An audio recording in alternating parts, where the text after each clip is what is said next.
தாமிரபரணி ஆற்றை பாதுகாக்க மாநில அரசு திட்ட அறிக்கை தயாரித்து மத்திய அரசுக்கு அனுப்பி வைக்க வேண்டும் என உயர்நீதிமன்ற மதுரை அமர்வு உத்தரவிட்டுள்ளது. இது தொடர்பாக தூத்துக்குடி மாவட்டத்தைச் சேர்ந்த எழுத்தாளர் முத்தாளங்குறிச்சி காமராசு தாக்கல் செய்த மனு நீதிபதிகள் GR சுவாமிநாதன், புகழேந்தி அமர்வு முன் விசாரணைக்கு வந்தது. வழக்கு விசாரணையின் போது நேரில் ஆஜரான நெல்லை தொகுதி நாடாளுமன்ற உறுப்பினர் ராபர்ட் புரூஸ், இந்தியாவில் உள்ள ஆறுகளை தூய்மையாக பராமரிக்க 9,000 கோடி ரூபாய் ஒதுக்கப்பட்டுள்ளதாகவும் சரியான திட்டம் தயாரானதும் நிதி ஒதுக்கப்பட இருப்பதாகவும் தெரிவித்தார். அப்போது சமர்ப்பிக்கப்பட்ட மாசு கட்டுப்பாட்டு வாரியத்தின் அறிக்கையில் கழிவுநீர் நேரடியாக தாமிரபரணி ஆற்றில் கலக்கவில்லை என கூறப்பட்டது.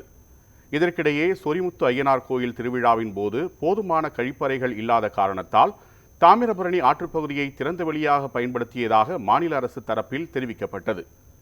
இருதரப்பு வாதங்களையும் கேட்ட நீதிபதிகள் தாமிரபரணி பக்தர்கள் தங்குவதற்கு தடை விதிக்கலாமே என்றும் தரிசனத்திற்கு மட்டும் பக்தர்களுக்கு அனுமதி வழங்கலாமே என்றும் யோசனை கூறினர். மேலும் தாமிரபரணி ஆற்றை பாதுகாக்க மாநில அரசு திட்ட அறிக்கை தயாரித்து மத்திய அரசுக்கு அனுப்பி வைக்க வேண்டும் என உத்தரவிட்ட நீதிபதிகள் வழக்கை ஜனவரி 24ஆம் தேதிக்கு ஒத்திவைத்தனர்.